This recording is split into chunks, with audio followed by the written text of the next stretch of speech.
यहाँ के यहाँ जा रहे हैं, सब लोगों को एक सूत्र में बांधने का काम हमारे पूर्वजों ने, हमारे ऋषियों ने, हमारे मुनियों ने किया है। ठीक है, इसीलिए हम क्या हैं, एक हैं। ठीक है, हमने कल्पना की यहाँ से जब कोई बद्रीनाथ जाता है तो क्या उत्तराखंड का कोई व्यक्ति ये कहता है नहीं नहीं तुम तो दक्षिण भारत से हो, यहाँ आपको जगह नहीं है? नहीं कहता ना, उसका सम्मान करते हैं। ठीक है, पहले तो जो तीर्थ यात्रा जाते थे उनके लिए, अभी भी होता है, उनके लिए रास्ते में धर्मशालाएं खोली जाती हैं, उनका स्वागत किया जाता है, गर्मियों में प्याऊ लगाई जाती है, जूस पिलाए जाते हैं, भोजन की व्यवस्था की जाती है। तो ये क्या भाव है? ये हमारे भारत होने का, भारतीय होने का भाव है, एकता का प्रतीक है हमारे।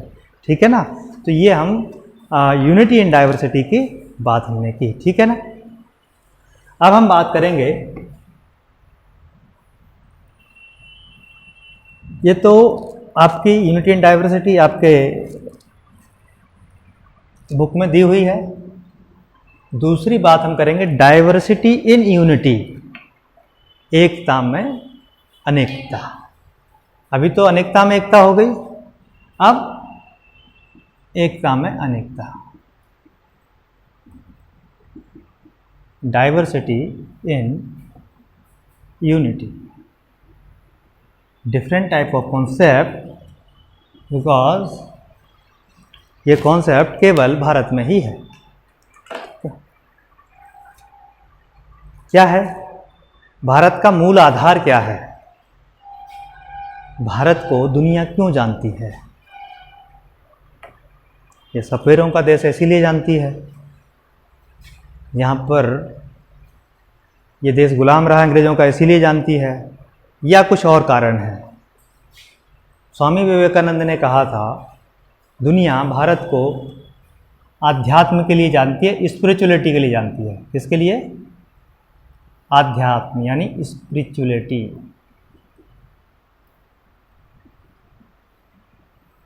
ठीक है, ठीक है।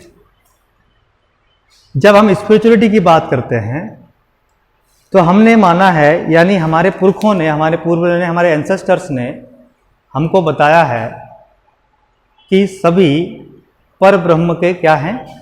अंश हैं। ठीक है ना, सभी उसी के पार्ट हैं, हम इंटीग्रल पार्ट ऑफ पर ब्रह्मा। ठीक है ना, तो अब जब सब एक हैं, उसके बाद अलग अलग हुए हैं, सब में भाव एक है, उसके बाद सब अलग अलग हुए हैं।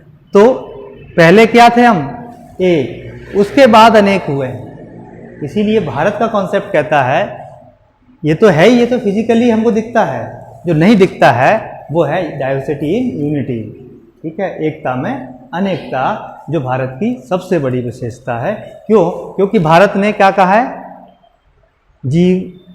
जो जीव है वही ब्रह्म है। ठीक है, हमने क्या कहा है? वसुधैव कुटुंबकम, विश्व को परिवार माना है, यानी एक माना है विश्व को, तभी तो हमने वसुधैव कुटुंबकम कहा है। हमने कहा है कि अगर सुखी हैं तो सभी सुखी हों। सुखी कैसे हो? सभी हो, सर्वे भवन्तु सुखना कहा है, सभी निरोगी हों।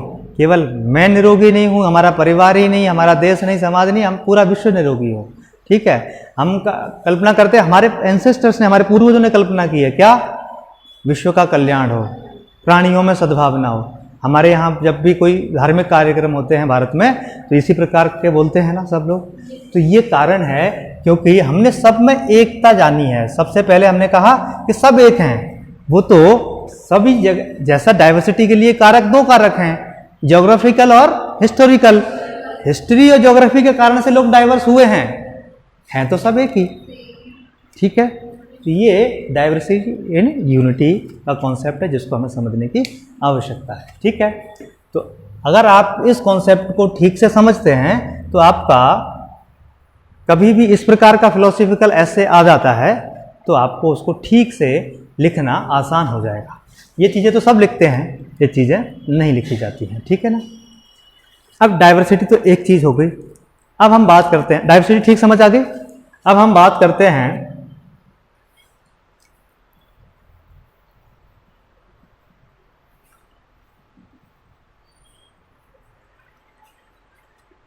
इक्वलिटी और इनइक्वलिटी, इक्वलिटी और इनइक्वलिटी। इक्वलिटी मतलब समानता, इनइक्वलिटी मतलब असमानता। ठीक है,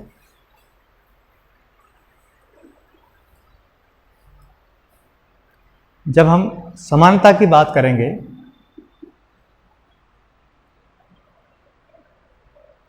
इक्वलिटी, समानता मतलब क्या है इसका?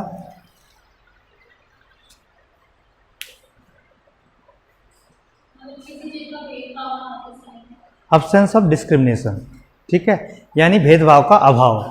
ठीक है, वही समानता है। जहाँ भेदभाव नहीं है वही समानता है। ठीक है ना। तो अब इनइक्वलिटी क्या होगी?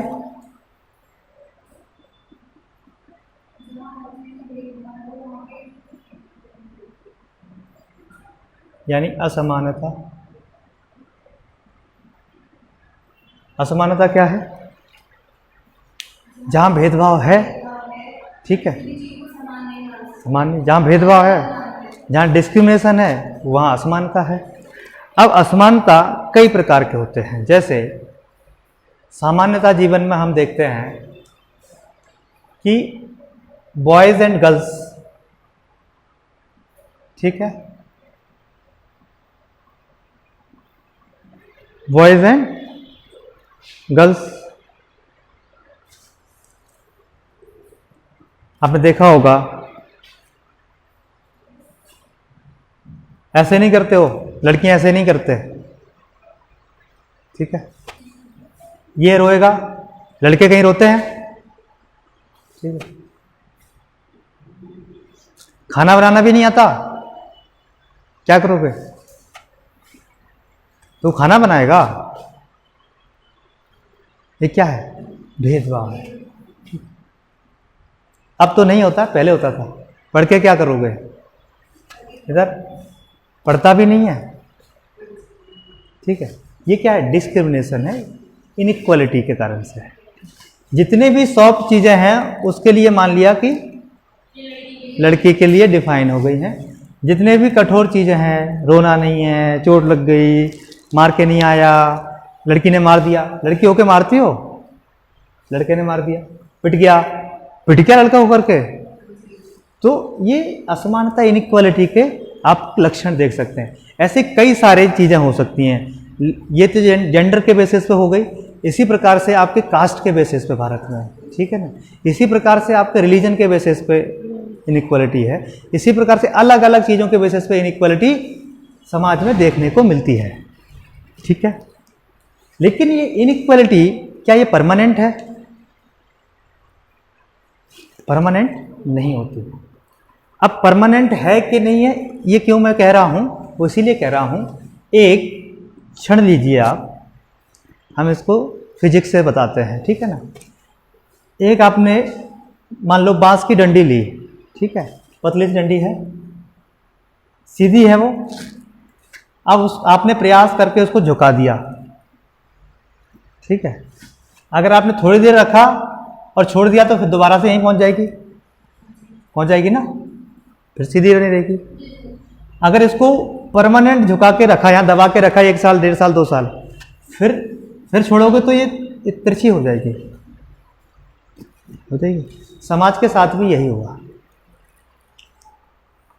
समाज के साथ भी एग्जैक्ट यही हुआ कि साल, 2 साल, 10 साल, 20 साल नहीं, 50 साल नहीं, कई 100 साल तक समाज में इस प्रकार का भेदभाव बना रहा, इस प्रकार की असमानता रही। उसके कारण से आज भी हमको तिरछा ही दिखाई देता है, आज भी वो तिरछी ही है। इसका मतलब ये नहीं है कि समाज का स्वभाव ऐसा है, उसको वो एक्चुअल में जबरदस्ती की गई चीज़ें हैं, किसी भी कारण से रहा हो, लेकिन वो ऐसी टेढ़ी हो गई है। हमको इसको सीधा करने की ज़रूरत है, इसीलिए हम इक्वालिटी पढ़ते हैं। ठीक है ना, क्योंकि समाज का स्वभाव जैसा है, चाहे वो बॉयज़ एंड गर्ल्स हो, चाहे वो कास्ट बेसिस पर हो, अन्य कोई रीजनल बेसिस पर होता है। हम दिल्ली में रहते हैं तो हमारे मतलब बोलचाल में आ जाता है। अगर हम हरियाणा के हैं तो हरियाणा रहने वाले ज़्यादा घनिष्ठ हो जाते हैं, दूसरे वालों को थोड़ा सा साइड रखते हैं। हम बिहार के हैं तो बिहार वाले हो जाते हैं। तो मतलब ये क्या है, ये कहीं ना कहीं हमारा लगाव ठीक है, लेकिन दूसरे के प्रति द्वेष जो है, भेदभाव है, वो गलत है, ठीक है ना। इसीलिए हम इसको पढ़ते हैं, ठीक है। जब हम इसकी बात करते हैं असमानता की, असमानता को ठीक करने के भी बहुत सारे उपाय हो सकते हैं, ठीक है। असमानता को ठीक करने के क्या उपाय हैं?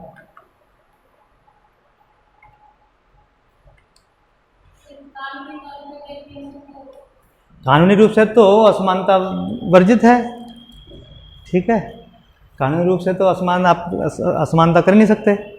हमको बताने की ज़रूरत है समाज को। क्या बताने की ज़रूरत है? कि समाज एक्चुअल में असमान नहीं है, ठीक है। जिसको आप अपने से अलग समझते हो, इसके कारण से क्या होता है, जब असमानता होती है तो एक शब्द आता है प्रीजुडियस। क्या आता है?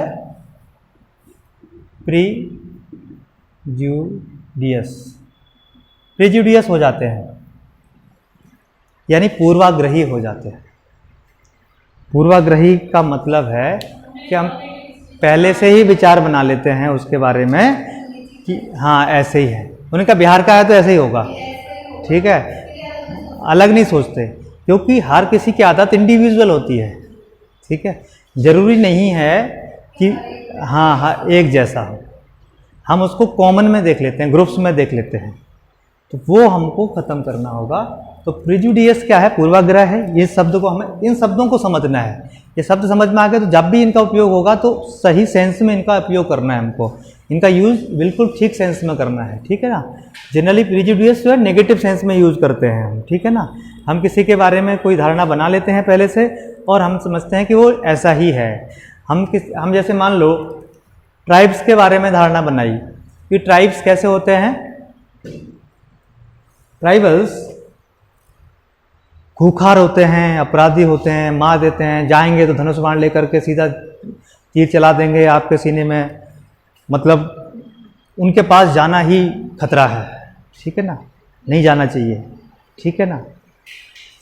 हमने धारणा बना ली कि कोई विशेष कास्ट का है तो वो गंदा ही रहता होगा, ठीक है। ये पूर्वाग्रह है। कोई विशेष प्रकार की या विशेष जगह पर रहने वाले लोग हैं तो वो ऐसा ही करते होंगे। जैसे मैंने कहा ज्योग्राफी डिसाइड करती, जरूरी नहीं है कि ज्योग्राफी हर चीज़ को डिसाइड करे। वहाँ पर मछली मिलती है, जरूरी नहीं हर आदमी वहाँ पर नॉन वेजिटेरियन हो, कुछ हाँ यही प्रेजुडियसनेस है। इसी प्रेजुडियसनेस को हमको क्या करना है? ख़त्म करना है। इसीलिए किसी के बारे में पहले से पूर्वाग्रही नहीं होना है। तो सबसे पहले हमको, जब मैं बात करूँ ना असमानता को समाप्त करने के उपाय, तो उसमें सबसे पहले प्रेजुडियसनेस को हटाना है, पूर्वाग्रह को समाप्त करना है, ठीक है ना। जब पूर्वाग्रह समाप्त होगा तो हम उनसे बात करने के लिए आगे बढ़ेंगे। हम जिसको तथाकथित किसी व्यक्ति को हम उसको छोटा समझते हैं या फिर हम उसको ऐसा समझते हैं कि किसी प्रकार का उसमें कमी है, कमज़ोर है, तो पहले तो हमें ये हटा देना चाहिए कि उसमें कोई कमी नहीं है, कमज़ोर नहीं है। हम पहले बात करके देखें, हो सकता है वो आपसे ज़्यादा अच्छा ज्ञानी भी हो, आपसे ज़्यादा अच्छा जानकार हो हर विषय में। क्योंकि जब तक हम ट्राइबल्स से अलग रहे तब तक हमने ट्राइबल्स के जो पता नहीं चला, और ट्राइबल्स के पास बहुत सारे ऐसा ज्ञान है जो ज्ञान हमारे पास नहीं है। उनकी जो पैथी है, यानी जो इलाज करने के तरीके हैं, वो हमारे सामान्य साइंस में नहीं है। और वो हमसे कई गुना ज़्यादा जानते हैं आयुर्वेद के बारे में, हमसे ज़्यादा जानते हैं वो नेचर के बारे में, क्योंकि वो नेचर के साथ रह रहे हैं। वो हमसे ज़्यादा जानते हैं जंगल में आग लगती है तो उसको कैसे बुझाना है। वो हमसे ज़्यादा जानते हैं जंगल में कैसे आग नहीं लगे। हमसे ज़्यादा जानते हैं शिकार करते हैं, कभी जंगली जानवर आप हमला कर देता कैसे बचना है। हमसे ज़्यादा वो जानते हैं चीज़ों को। इसीलिए हमने उनके प्रति जब हमने पूर्वाग्रह को हटाया तभी हम उन चीज़ों को समझ पाए, हम उनसे बात कर पाए, ठीक है।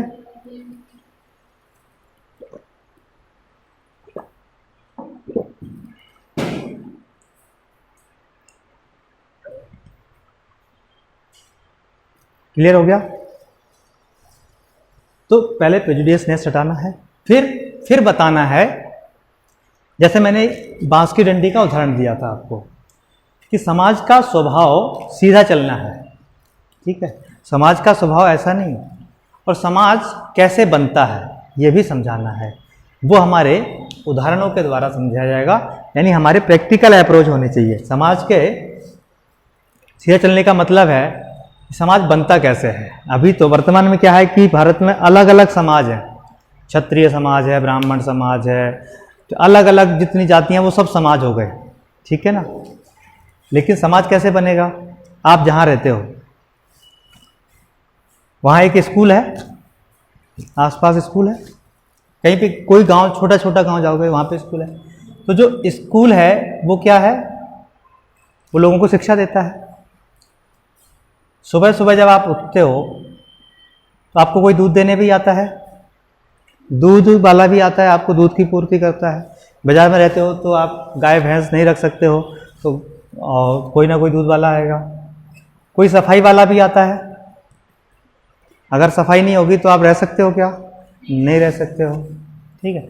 आप किसी नाई की दुकान पे भी जाते हैं बाल कटवाने के लिए, अन्य काम के लिए, ठीक है, या अन्य कोई और काम जो अलग अलग, हमारे घर में कोई काम होता है, फर्नीचर का काम है, हम कारपेंटर के पास जाते हैं, ठीक है। हमारे अगर पाइपलाइन चौक होगी तो प्लम्बर के पास भी जाते हैं, ठीक है। हमारी लाइट खराब होगी तो बिजली वाले के पास भी जाते हैं, ठीक है ना। या जितने प्रकार के काम हो सकते हैं सबके लिए कोई ना कोई आदमी है। तो अब हम इसको समाज कहेंगे या इंडिविजुअल अपने घर को समाज कहेंगे? समाज अपने आप में क्या है? एक दूसरे की, हमने कहा ना, इंटरडिपेंडेंसी जिस पर है वही समाज है। अंतर्निर्भरता के आधार पर बना हुआ लोगों का समूह समाज है। और एक तरफ हमने कह दिया कि पर्टिकुलर यही लोग, यही समाज है, तो ये समाज तो आप कितने दिन जीवित रहेगा? एक ही आदमी, मान लो सफाई कर्मचारी यहाँ पर आपके सोसाइटी में नहीं जाता है, तो आप कितने दिनों तक जीवित रह सकते हो?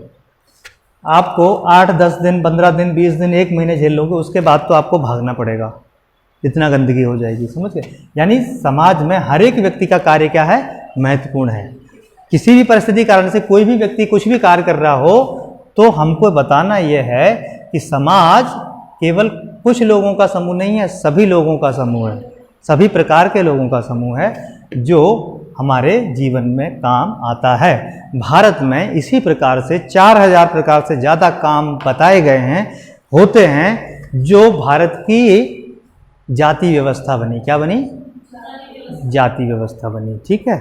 जाति का मतलब होता है जानकार, संस्कृत शब्द ज्ञाति से बना है, यानी ज्ञाता, ठीक है, जानकार।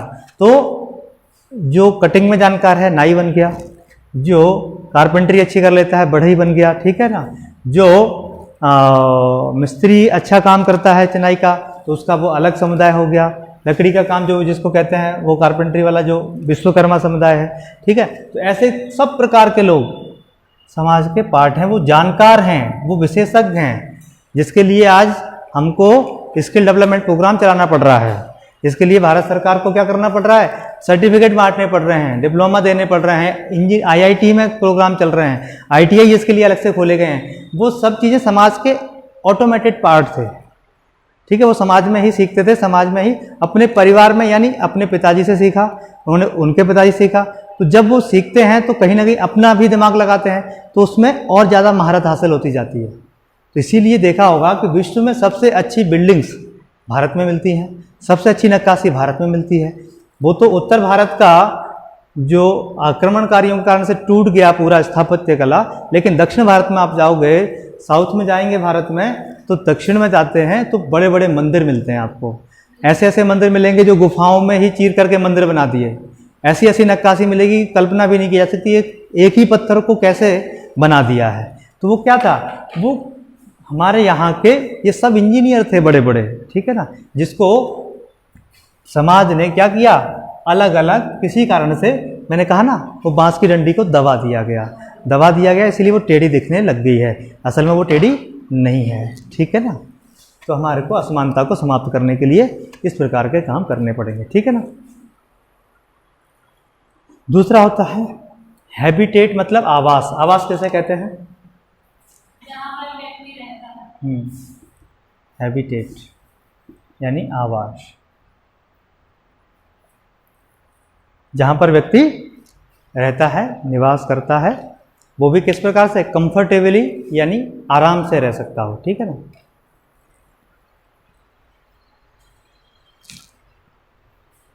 ठीक है, ऐसा भौगोलिक क्षेत्र जहाँ व्यक्ति आराम से निवास कर सकता है उसे आवास कहते हैं। ठीक है। The geographical area where a living being has adopted and lives comfortably is called habitat of that living being।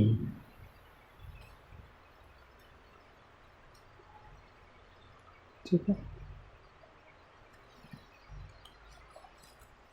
ठीक है, तो ये आवास जहाँ लोग रह सकते हैं, आराम से रह सकते हैं, तो आवास के हैबिटेट के ज्योग्राफिकल कारण है, ज्योग्राफिकल एरिया है, तो जहाँ पानी की सुविधा होगी, जहाँ पानी वायु अच्छी होगी, प्रदूषण कम होगा, जहाँ इसके 2-3 कारण हम देख सकते हैं। एक तो प्राकृतिक कारण है और दूसरा कारण है मानवीय कारण। ठीक है ना। ठीक है, एक को हम कह सकते हैं आर्टिफिशियल भी हो सकता है और एक नेचुरल है। नेचुरल कारण में ये सब आ जाएंगे जिसमें पानी की व्यवस्था हो। जनरली पहले की सभ्यताएं नदी के किनारे बसी होती थी, शहर नदी के किनारे बसे होते थे, क्यों, पानी की पर्याप्त मात्रा है, जलवायु अच्छी हो, वहाँ खेती का ऐसी व्यवस्था हो जहाँ जीवन यापन कर सकें, जीवन जीने योग्य वहाँ पर चीज़ें हो सकें, पैदा कर सकें। ठीक है ना। दूसरे होते हैं आर्टिफिशियल, यानी जहाँ शांति हो, जहाँ कम लड़ाई दंगे हों। ठीक है, एक दूसरे से, हाँ ठीक है। अब जैसे जो अरब कंट्रीज़ हैं, चाहे वो सीरिया है, चाहे वो इराक है, ईरान है, या उस क्षेत्र का लीबिया है, जो क्षेत्र के जितने भी देश हैं, चाहे नॉर्थ अफ्रीका हो या फिर अरब कंट्रीज हो, पश्चिमी एशिया है, वहाँ से लोग पलायन कर रहे हैं, भाग रहे हैं, माइग्रेट हो रहे हैं। क्यों हो रहे हैं? क्योंकि वहाँ लगातार अशांति है, लगातार हमले हो रहे हैं, लगातार वो उस भीषण युद्ध के बीच में रह रहे हैं, तो भागना पड़ेगा। अभी यूक्रेन के साथ युद्ध हुआ तो भाग रहे हैं लोग वहाँ से, 20 लाख 25 लाख से ज़्यादा लोग यूक्रेन छोड़ के चले गए हैं। तो आवास के लिए भी ये ज़रूरी है, लोग हैबिटेट वहीं बनाते हैं जहाँ ये सभी सुविधाएं हों, साथ में उसको शांति से रह सके, जीवन यापन कर सके। ठीक है ना। तो 2 प्रकार से है। एक आता है रिसोर्स यानी संसाधन, रिसोर्स, रिसोर्सेज यानी संसाधन। Anything that can be of any use of any activity set it be resources, यानी ऐसी कोई भी चीज, कोई भी वस्तु जो मानवीय गतिविधियों में उपयोगी है,